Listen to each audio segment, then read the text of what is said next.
Good morning world from the Greenhouse Eco Retreat. It is raining heavily today. It didn't start this way and then we've just had this downpour. It's quite nice actually, reminds us of our time in other Asian countries too. Just outside the board riders shop, and Sacha has ordered some food inside the cafe already. This is what a tropical rainy day looks like on the island. This is the cafe we're currently in. If you look closely up there, it is a solar powered cafe. As we've mentioned in a few previous vlogs, the whole island is getting a bit solar friendly. You know, lots of people now are embracing the power of the sun. And even though it's not a sunny day today, the cafe is up and running, which is good. These are the opening hours of Greenhouse. And this is probably one of the best surfing shops on the island. Actually, no, it is the best. Do a quick look inside so you can see what's in here. It's a really cool shop. It has lots and lots of different things to buy, caps, t-shirts, and things like bamboo French press, which is very smart. Even some decoration for your home, very bohemian. And surfwear. I mean, none of this stuff is cheap. This is all like kind of championship level stuff. I might come back in here later to look at these. We need some shoes when we go back to the UK. My footwear is in a bit of a dire situation right now. Look. Got a broken clasp here. I've got a tear in the front here. Talking of tears and broken footwear, our landlady's Innova this morning had a massive puncture. Didn't get a chance to film it because we were rushing to try and see if we can get it sorted as quickly as possible. But I have taken the wheel off, placed it with the spare, and taken the wheel to the repair shop to get sorted. So hopefully that will be done today. This is the inside of Greenhouse Cafe. You can see Poppy there, pet friendly. I bet she's been whining for me the whole time. Down, no jumping up. Has she been whining for me? Yeah, she's a daddy's girl, isn't she? Keeping an eye on you. You can see the coffee has arrived. I really like these cups. It's such a nice colour, aren't they? Comes with a bit of coconut milk, is that? Regular milk, okay, don't need that. Breakfast has arrived. This is what we always get when we come here. It's called Why Not Coconut. It's basically brown rice with coconut milk, topped with fruit and some little jam and peanuts. It's quite tasty. Hungry? Yes. We have just taken a little drive down to the far end of Jmayel. We're in the Catagnan area now, and we haven't been up here for quite a while. Yeah. But we just literally pulled over the car to stop and take in this view. We're actually on, oh, you can't see it. It's completely blown out. We're actually on the new bridge right now. There we go, that's better. Now you can see the view. So we've just parked up on the bridge. It just looks so beautiful out there. Stunning. It's like a painting. It does look like a painting. It's all one colour. Lovely soft colours. Actually the sky and the water are just blending together, merging. It looks really, really nice. Some guys out there fishing. Even on a really rainy day like this, you can still appreciate like the island's beauty. Yeah. And I think that's what is really special about this place. There's no one here at the moment. It's just completely empty on this bridge. This is a popular spot. All the people come down here at sunset, do their skateboarding, sell balut, which is basically a bird fetus. Yeah. It's really gross. But it's a Filipino delicacy. Yeah. So if you ever come to the Philippines and see balut for sale, you'll know you're getting a fetus in an eggshell. Do you want to show out your window? Yeah. Looking out this way, this is where our friends Kathy and Greg live around here.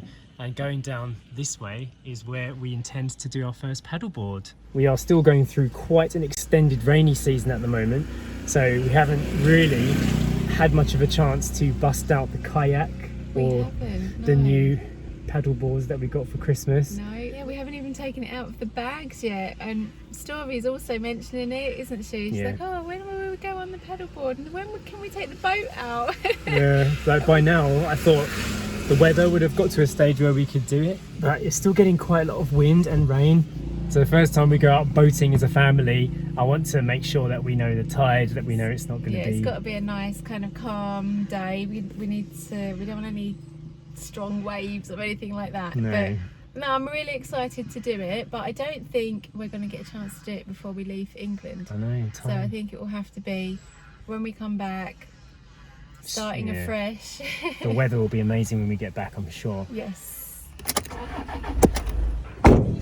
Taking a walk down to Cloud 9, which is where Siargao's most famous pier is. We're going to see what the reconstruction looks like. Yeah, they're rebuilding the boardwalk now, aren't they? Yes, apparently. We haven't seen it yet though. No, we haven't. We haven't been down here since the storm. If you Google any picture of Siargao Island, you will see this place. So it is iconic and it needs to be rebuilt really. Coming up on the construction site. Well, there's a lot of mess here, but looks like work is commencing. Yeah, there is a boardwalk being made. There we go. It is happening. Wonder if it will be much stronger than it was before. We did mention this, but the last time we came to this place, when it was fully made, it wasn't very good condition then. It's probably going to cost millions of pesos to have this done, but it will bring in a lot of tourism. Whenever they do a building project here in the Philippines, they'll have a sign up explaining what's going on and when it's possibly going to get finished. This area here, this is where we came and celebrated Teal's birthday party, wasn't it? It was. Down this line. I actually haven't seen if there's any of the restaurants or cafes have survived. Oh my goodness, yeah. It looks like a real disaster zone when you look that way. 1, 2, 3, 4, 5, 6, 7. There's got to be at least 11 workers there, right? And then there's the guys at the beginning of the pier as well. And there's a dude down there in the water. I missed him. When we pulled up in the car, we did actually get a offer from a surf instructor. So that means the surfers are back. Yeah, I can see them out there. It's nice to see people out on the water. Oh yeah. Let's go over there and see if we can see the guys surfing. Somebody has been replanting trees as well. Look, they've put sticks here to protect them. That one's got a little tent. Look back that way, they've got a whole pathway. Oh yeah, they're rebuilding the pathway of trees. That's nice. Oh yeah, of course I remember now. Well, you can see it this way. There was a pathway of trees going all the way down to the surfing area. So yeah, it's all growing back. Nature is taking care of itself with a little help from mankind. It's good to see the Cloud 9 boardwalk being rebuilt again, because that was, iconic. And actually, they've done more than I thought they would have done. Yeah. They didn't start that long ago. It wasn't that long ago, maybe a month. Yeah. Maybe a lot of the foundations survived, perhaps. I'm not sure. No, I doubt it, because if you look over there, all that concrete is just falling down. Up here is Cafe Loca, hasn't been rebuilt yet. We stopped outside here when Teal was celebrating her birthday party. I'm sure it will come back. It's in a prime location. This is sweet. Little swing in the tree there.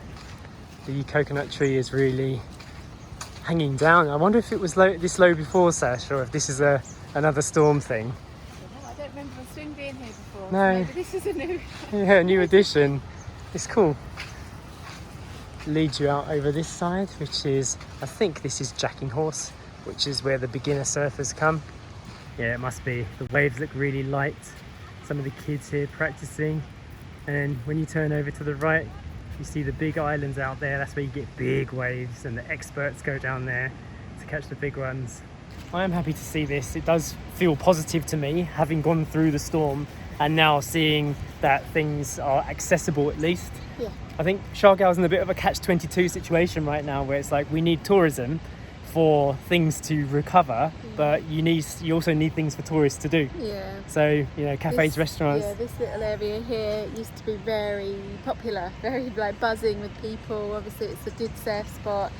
Nice little sun zone, cafes all along. You could get a smoothie. You could just chill out in the rock pools if you didn't want to surf and just watch the surfing.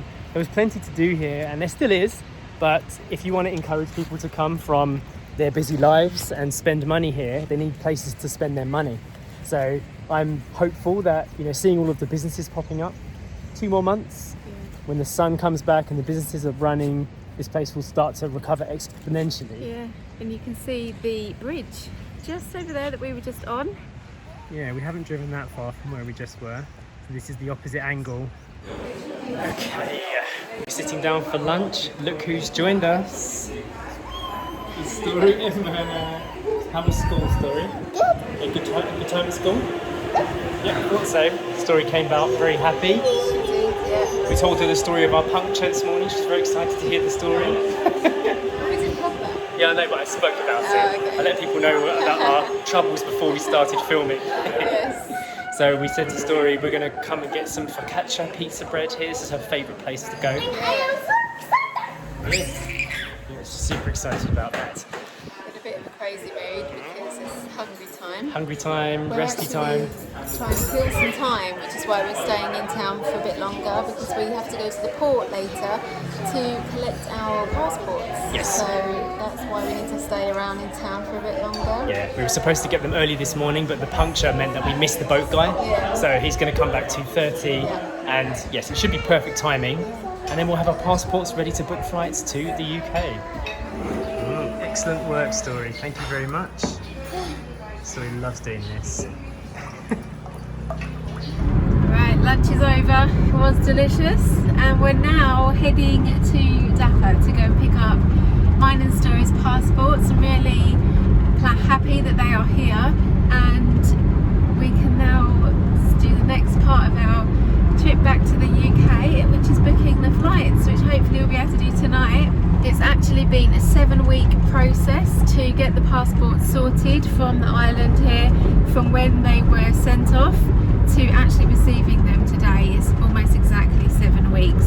I am going to end the vlog for today. Hope you've enjoyed it, a little general lunar day out, and we'll see you in the next one. Bye.